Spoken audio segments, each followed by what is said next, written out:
everyone. Today, I wanted to talk about the fact that despite having run an author business for 4 years, I'm still not a millionaire and I'm very disappointed. I feel like I was told otherwise. I don't know about you guys, but when I first started out, when I was researching how to self-publish my books, I saw a lot of content that suggested that if you just have these certain considerations in mind when you're making decisions about how to publish your book, and if you just follow these certain marketing strategies, then you're bound to sell lots of copies of your book and have huge financial success. And I haven't had huge financial success. I think there's a lot of voices out there who, talk about the fact that taking certain routes will result in having really profitable books. And in reality, in the publishing industry, yes, if you minimize your investment while still investing in the things that ensure you have a quality product, and yes, if you market your book in the most effective way possible so that your book is being seen by people, so that your potential audience actually see it and then they can buy it. Yeah, all of those things are going to lead to selling more books, absolutely.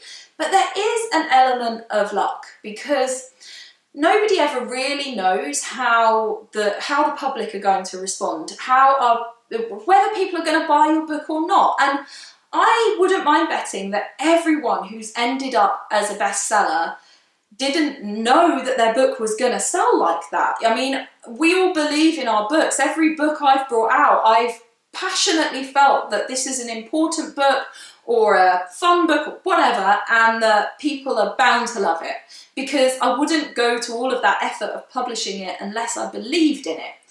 But you never know whether it's going to sell huge amounts or not at all. And everybody who publishes books will have some that sell really well and some that don't sell so well. And I don't think you can really, predict which ones those are going to be. So I do think there's an element of luck. And of course, as we've all learned over the last few years, things can happen out of our control. And I think that whilst it's great to talk about how to be successful in this industry, I also think it's really important to talk about sometimes it doesn't work out. And I very much am not a millionaire. In fact, I haven't even made a profit with my books. And I've been honest about this. When I set my yearly goals, each year I've said, right, this year I'm going to do these things and my business is going to be tremendously successful. And then the next year I've gone, well, this happened, that happened. I'll link my last one below. But for me, other things, there have been issues along the way, and I haven't yet got to that point where I am, in fact, profitable at all, let alone this being a business that can, pay our family's bills and things like that. So I want to sit and talk about where I've made decisions that could have been better along the way, the things that have made things difficult. We all know what that will be along the way, and what I'm doing to turn things around, because I don't think people talk about money enough. And in business, it's so helpful to be honest, I think. I mean, it's always helpful to be honest, but when you run a business, no matter what it is, there is an element of investing in your business and having faith in your business doing well, and then waiting for that return on investment. And for some people that will happen quickly and they'll make huge amounts of money, and for some people it will never happen. And it's sad, but it's true. So I wanted to sit and talk about what my experience has been and what I'm doing moving forward, because I think there will be plenty of people who have similar circumstances to me, and I hope that this is helpful. So here we go. When I brought out my first book, Milk, which if you haven't seen it before, it's all linked below. Milk is my story of breastfeeding my children. I'm so passionate about this book. I'm still really passionate about it. And when I was researching that book, I made sure I looked into all of the the best decisions I could possibly make, and I had absolute faith that that book was going to sell incredibly well, and then the profits from that book could be invested into the next book and so forth, and that's how my business would work. The reality of what happened is that I spent too much on that book, and I'm not going to say it was a bad decision because I don't regret it at all. The main thing I spent too much money on was editing. The reason I don't regret it is I don't come from a languages background. My degree is in marine biology, not in English literature or something like that. So I am not so great on where to put a comma or what different clauses are or whatever. So I needed that help, and actually that experience of having copy editing and proofreading meant that I learned huge amounts about language, which has then helped me later on to not need so much editing. So I don't regret it because I learned from it, but the reality is that the amount I spent on editing that book meant that it hasn't been profitable. I don't think it ever will be, to be honest, because although, and like this is a whole other topic, I don't think breastfeeding should be niche, but it is niche. Not a lot of people buy breastfeeding books. I do, but not a lot of people really do. And so, you know, it's not got a huge market. It is what it is. So I don't regret that, but, you know, hands up, yes, I spent too much on my debut novel. It wasn't profitable. It isn't profitable. It is what it is. So I'd invested in my first book, Milk, from our family savings. I'd made a director's loan to my company as an initial investment. I don't want to suggest that I'd like siphoned the money off. My husband was totally fine with my investment in my business. But then when I was starting to work on my second book, Lily the Limpet Gets Lost, links are below, when I started to work on that, I needed to keep the costs down as much as possible. So when I was making decisions about that, I could use what I'd learned from the first book, and I didn't spend as much on that second book. And that book actually is my bestseller. It always sells really, really well.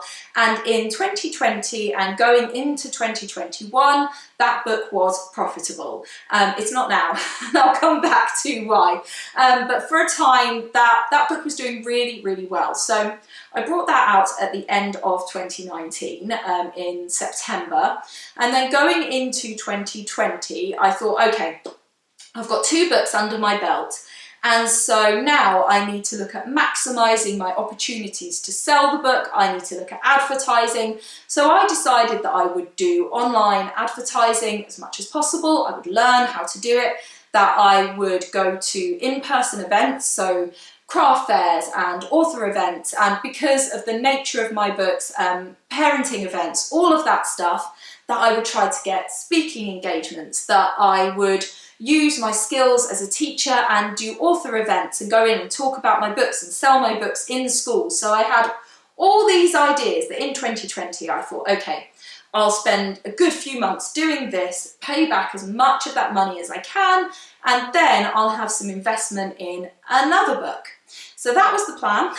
And for the first 3 months, it went pretty well. I did a lot of author events. I did a whole load of in-person selling, and then we all know what happened in 2020.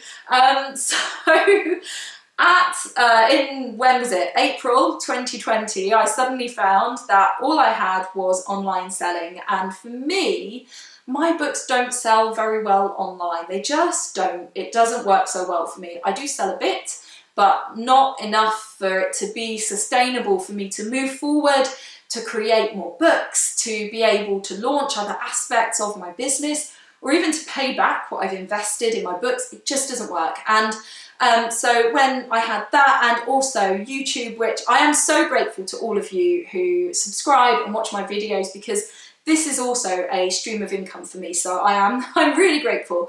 But that's all I had. So then for the rest of 2020, I tried to maximise things. So I was doing online advertising. I was using social media as much as I could. I did a bit of freelance work. I do a bit of social media support. I was doing what I could, but it just, without the in-person stuff, and who could have predicted that? You know, the point I was at was, okay, I have invested, I've produced 2 products, and now I'm going to get into the selling phase, and I'm going to be able to pay back my investment and then move forward to all of the things that I had planned. And then something none of us could have predicted happened, and all of a sudden, what do I do now? So then in 2021, I had this book, Milk and Cookies, that I had written, and I really wanted to move forward with it. I'll link, there's a video where I talk a bit more about that. I'll link that below.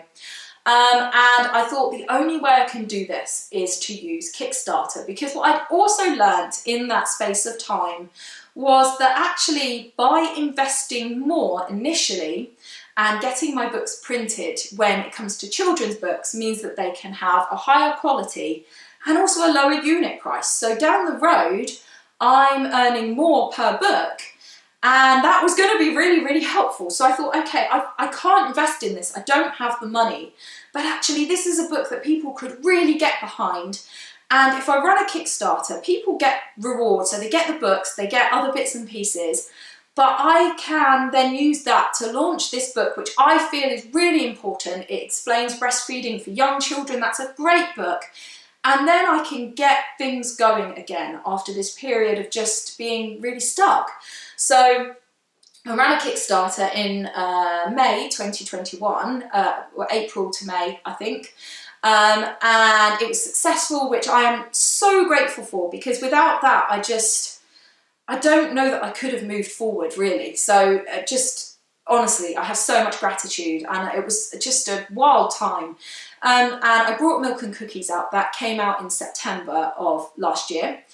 But I also decided to relaunch Lily the Limpet Gets Lost using the profit that that book had generated over that time. So I reinvested the money from that book into itself in order to get a print run, so that then instead of being print on demand, it would have the same quality and also the same lower unit cost, and all those things that I felt for a children's book work so much better. It's just difficult because you need that initial investment. So I thought, okay, 2021 is the year of reinvesting in my business, to launch Milk and Cookies using the Kickstarter money, then to use the money that Lily the Limpet had earned to republish that. And that's what I did in September. And then in December, I decided to launch another book, which is my self-publishing book. And that one, again, I kept the costs low. So I commissioned, that's the word, I commissioned a piece of art for the front of the book, and then I formatted the cover myself, and I also did all of the formatting for the interior of the book and for the ebook. So that book came out in December. So for me, 2021 was produce the content so that I then have these 4 books, and now here I am in 2022 in the place I was in 2020. I have this content, I have this creative work that I've produced, and now let's go. So with huge gratitude to everyone who's bought my books and the people who supported my Kickstarter, I was able to get myself at the beginning of 2022 in that position again of, okay, I've got relatively new content, I've got things that I can generate excitement about, and now I have opportunities again. So here we are in 2022. Like I said, I invested a bit too much in my first book. We had a global pandemic. I've learned along the way about sometimes it's worth investing a bit more for the long-term return on investment being better. And now here I am at a position where I can now use that content that I've created, sell those books, and hopefully be able to generate some profit. Lily the Limpet Gets Lost. Make that profitable again. It's almost there. And my Milk and Cookies and self-publishing, get those going. And hey, sell some copies of Milk, because I shouldn't be so, oh, well, it'll probably never make a profit. you know what, we should be optimistic. Let's turn that profitable too. But I can be back out in schools again. I've done a few school visits this year. I've done some craft fairs again, and I've got lots of things planned. I've got another book coming up, which I'm so excited to tell you about it. That was the dog moving, by the way, if you heard her. And I am going to be launching some new bits and pieces as well that I should be able to tell you about over the next 6 months, so some other strands to my business. So I think what I want to say is that that message that your debut novel will be successful if, or any of your books will be successful if, is just not necessarily true, and I think it's important to share that experience. And I put videos on this channel where I share how I go about publishing my books, and it would be dishonest of me if I didn't say that my first book is not profitable and that I had these circumstances over the last few years that have meant that I haven't made a profit from these books, because otherwise I could be, you know, sending you the wrong message about, you know, what your potential future is within your business. Because in all reality, we, with all the best judgment in the world, we publish our books with all the tools and understanding and experience that we have, but there is this element of luck. And my first book didn't sell as well as I expected, so therefore that expenditure, I haven't earned that back. And with my second book, I was just ready to start getting my business going, and then we had a pandemic. I mean, you know, these things happen. Well, hopefully those things don't happen, but things happen that we can't predict. And I think that whilst in any business, it's so important to go into it with excitement and optimism and, you know, all these ideas, and I'm going to do this and it's going to be successful and I can't wait. You always have to have that element of, but what if? What if you don't get a return on your investment? What if that return on investment is slow? You just don't know. And you can't put yourself in a position where that puts you in difficulties, you know, puts you in debt in life, or makes it so you can't pay your bills. You know, I think you should always plan for the what if. What if the millions of people don't buy my book, you know, but what if, I mean, self-published books sell like 200 copies. So what if my book really doesn't sell very many copies? What if something happens out of my control, or something happens in my life that means that I can't give my attention to my business, or that what I thought would work didn't work? There's always things out of our control. And so I think that that planning is important. And I also think it's important to be honest when these things happen to you. So yeah, sorry for getting super earnest about it, but I think that not enough people talk about when things go wrong.